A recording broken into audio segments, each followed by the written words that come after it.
Hello friends, let us now learn about continue about MI. In that, first we will see about cardiac biomarkers in MI.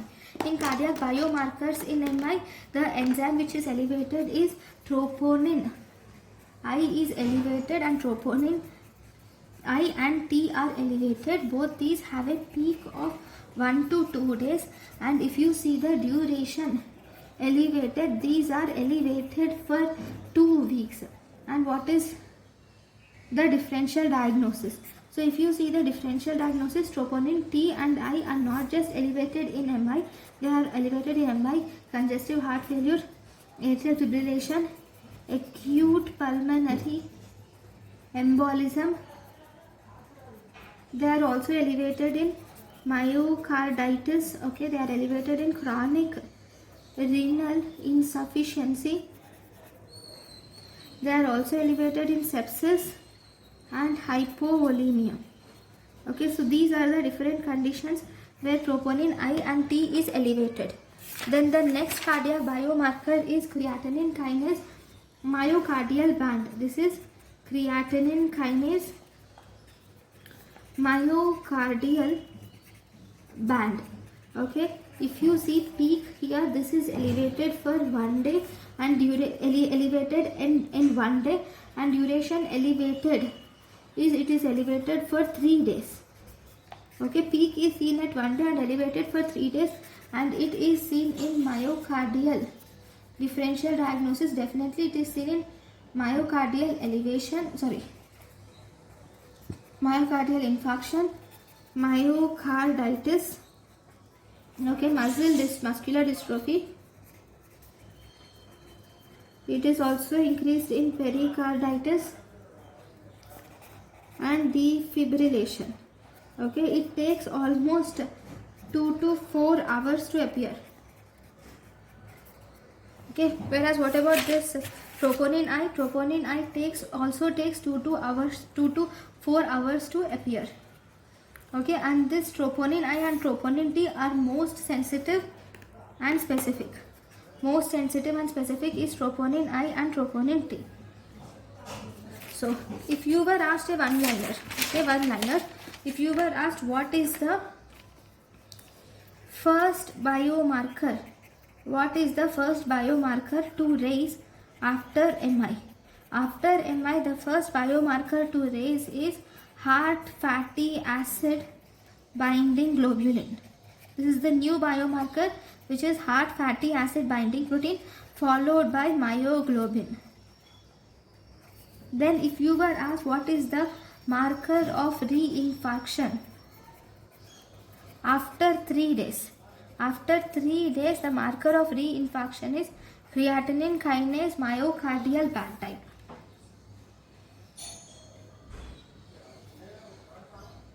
If you were asked one more marker of reinfarction, in them you can see baseline troponin T. By this method also you can calculate the reinfarction. Baseline troponin is obtained at day 2 or day 3, whereas repeat troponin is done on 8th day. And after you have repeated the troponin, if there is 20% increase in troponin is seen from baseline, then it is reinfarction. Okay, so these are the important points about the myocardial infarction baseline. This is done. Okay, along with heart fatty acid binding protein, one more is copeptin also. Okay, these both copeptin and heart fatty acid binding protein are raised in 1 hour. They are raised in 1 hour. This is first answer, in fact. Then if you were asked about LDL, okay, normally if you see LDL which is predominant or most common in serum is LDH in heart. LDH1.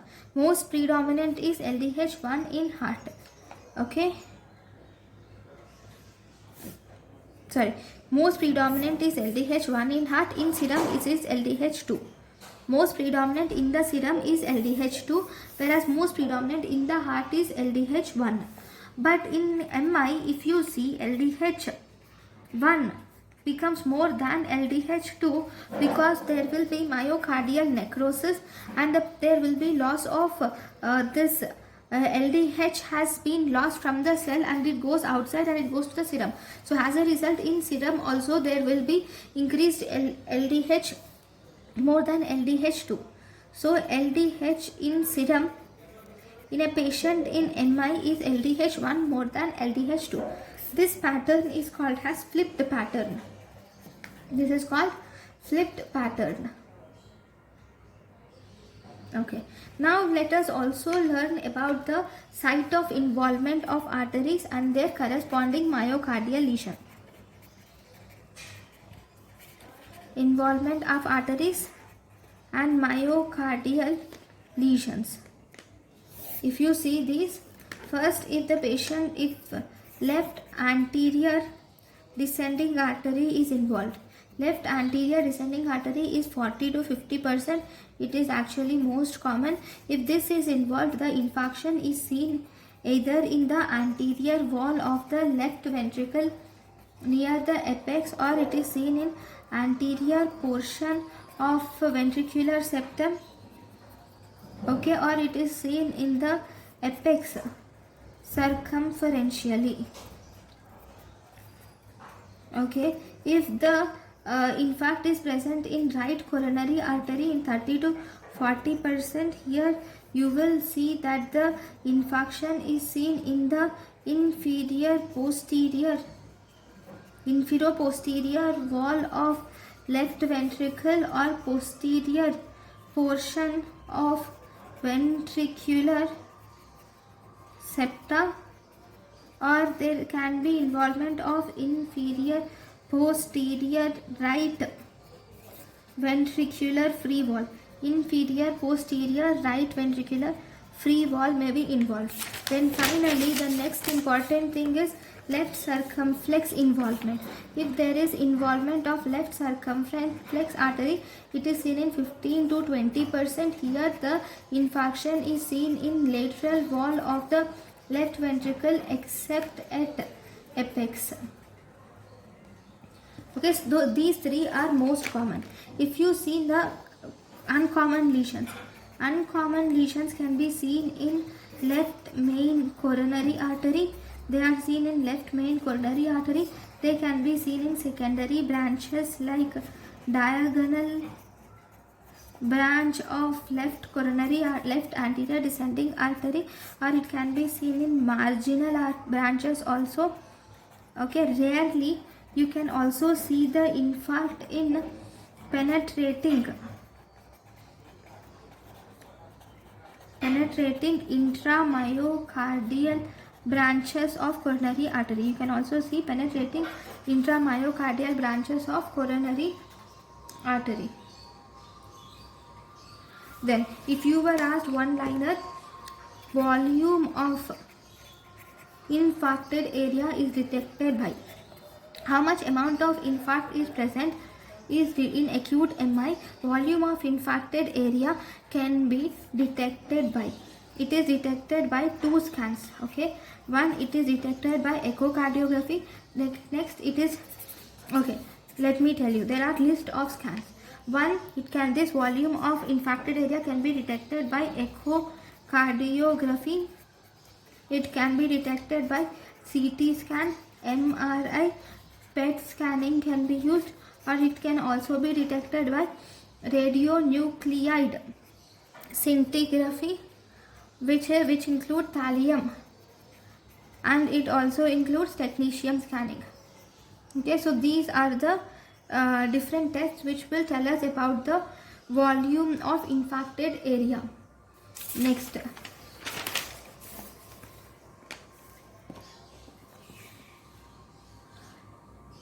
now let us now learn about the acute management of ST segment MI, elevated MI. So if you see goal, the goal of ST segment elevated MI is to reperfuse the artery. So this is by two methods. One, you will do thrombolysis. Thrombolysis, if you see the emergency to needle or door to needle time is within 30 minutes, you should do thrombolysis. Or you can do primary percutaneous coronary intervention, that is emergency or door to balloon time. If you see in percutaneous and percutaneous intervention, it should be within 90 minutes. Okay, door to needle time it should be 30 minutes, and percutaneous angiography it should be a coronary angiography. Door to needle time should be within 90 minutes. So first, before all that, we should see general measures. So in the general measures, we should assess, first we should assess and correct the hemodynamic status. First assess and correct the hemodynamic status first, and this is corrected by, if the patient has hypotension, then you should give inotropes. Okay, then you should give the patient to take bed rest, cardiac monitoring should be done, and even oxygen should be given. Nitroglycerin can be given sublingual. Okay, nitroglycerin sublingually if you give, it will decrease the perfusion and it will also decrease the pain. And we can give morphine, can be given IV. Morphine IV is used as analgesic and it will also decrease the preload. Okay, immediately when a person comes to the emergency department with suspecting ST segment elevated MI, we can give aspirin, which is 325 milligrams. Aspirin is given, plus clopidogrel is given 300 milligrams, and you can give statin, that is 80 milligrams is given. Aspirin is given immediately. Okay, so this is second, aspirin and antiplatelet therapy and anticoagulant therapy.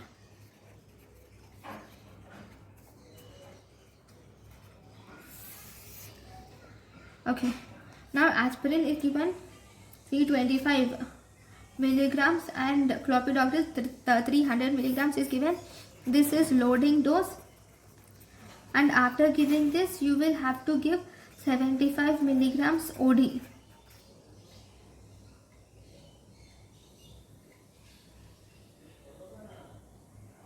Sorry. This clopidogrel 300 milligrams, this is loading dose. After that you should give 75 milligrams OD of clopidogrel should be given along with aspirin. Okay. Then we can also give anticoagulants like subcutaneous low molecular weight heparin can be given, or we can give IV unfractioned heparin can also be given, but actually low molecular weight heparin is preferred.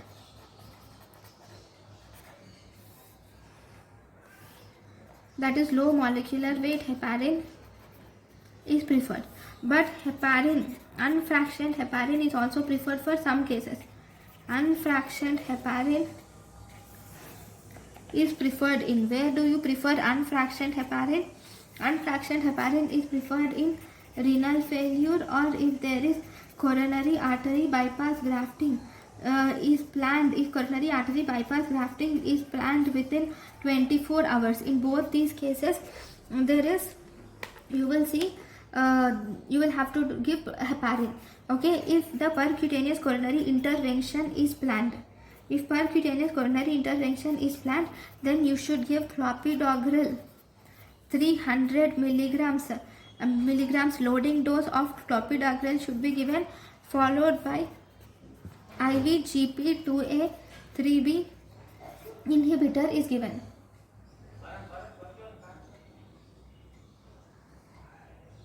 Okay, so these are the important things. you will have to also know the, and one more important thing is, if the patient has high risk of thromboembolic event, like large anterior segment MI or atrial fibrillation, or if the patient has severe left ventricular dysfunction, or if there is coronary artery congestive heart failure, or if the patient has previous DVT or pulmonary embolism, or there is echo, in the echo you will see mitral thrombus, echocardiography you have seen mitral thrombi. In all these conditions we will have to continue low molecular weight heparin and or unfractioned heparin followed by oral anticoagulation at discharge. Followed by, the patient should be given oral anticoagulation at discharge also you should give. Okay, so this is about anticoagulant therapy. Then there is something called as dual antiplatelet therapy. Why? What is the role of dual antiplatelet therapy? Why do we have to add clopidogrel to aspirin in acute coronary syndrome? So if you see, according to the guidelines laid, we should add P2Y12 inhibitor should be added to aspirin in all patients of ST segment elevated MI, irrespective of reperfusion strategy.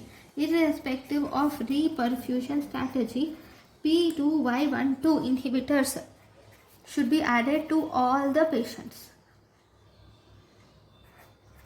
And this P2Y12 inhibitor and aspirin should be continued for 14 days, and subsequently it should be continued up to 1 year. Okay, what is this P2Y12 inhibitor? This P2Y12 inhibitor is nothing but clopidogrel. Okay, then the third group of drugs which are involved here is beta blockers. The first dose is given IV followed by oral administration.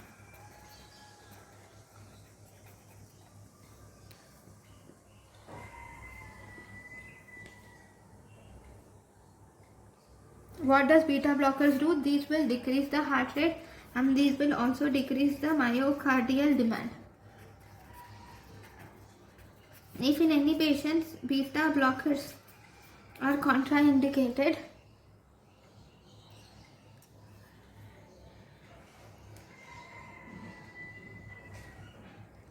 then you should give calcium channel blockers are given. Okay, then the fourth is invasive strategies or reperfusion options. Next you should see for invasive strategies and reperfusion options should be assessed. Okay, now if you were asked treatment of choice for MI, it is percutaneous intervention. Percutaneous intervention can be done in two ways. One, we call it as early percutaneous intervention. Second, we can call it as rescue percutaneous intervention. In early percutaneous intervention is done if less than 12 hours after symptom onset and if less than 90 minutes after presentation to the emergency department. If there is percutaneous intervention center available, then we should do this. This will improve mortality. The second is rescue percutaneous intervention. This rescue percutaneous intervention is done following failed thrombolytic therapy. If the patient has failed thrombolytic therapy, in this case you should do this rescue percutaneous intervention is done. Now, what about thrombolysis? Okay, we can also do thrombolysis. Okay, thrombolysis is preferred if patient presents less than 12 hours of symptom onset. Less than 12 hours, the patient presents to the emergency less than 12 hours of symptom onset and less than 30 minutes after presentation to hospital, or if the patient has contraindications for percutaneous coronary intervention, then you can do this thrombolytic therapy. Okay, thrombolysis can be done with the following drugs. Okay, for thrombolysis, the drugs used for thrombolysis, if you see, first we can use streptokinase. Okay, streptokinase can be used. I will write the list of drugs. Okay, streptokinase 1.5 million units is given in 60 ml of normal saline at 30 minutes. For 60 minutes, and 60 minutes you should give. And we have Altiplase. Okay, Altiplase, it is given in 15 milligrams of IV bolus followed by 35 milligrams. You should give Altiplase. Then we have Retiplase. Retiplase is given as 2 boluses which are 10 units each, 30 minutes apart. You should give Retiplase. Then you have Tenecteplase. With Tenecteplase, we should give 30 to 50 milligrams. Bolus should be given in 5 seconds. Okay, now what are the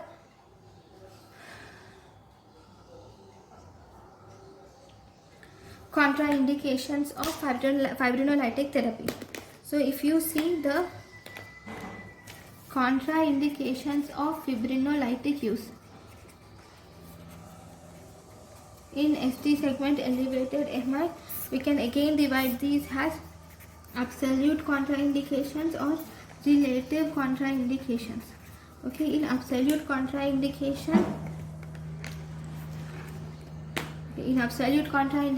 if there is any prior intracranial hemorrhage,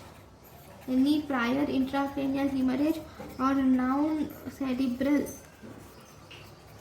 vascular lesion, or if the patient has known malignant cranial neoplasm, if there is known malignant cranial neoplasm which is primary or metastatic cranial neoplasm, or if the patient has ischemic stroke within 3 months,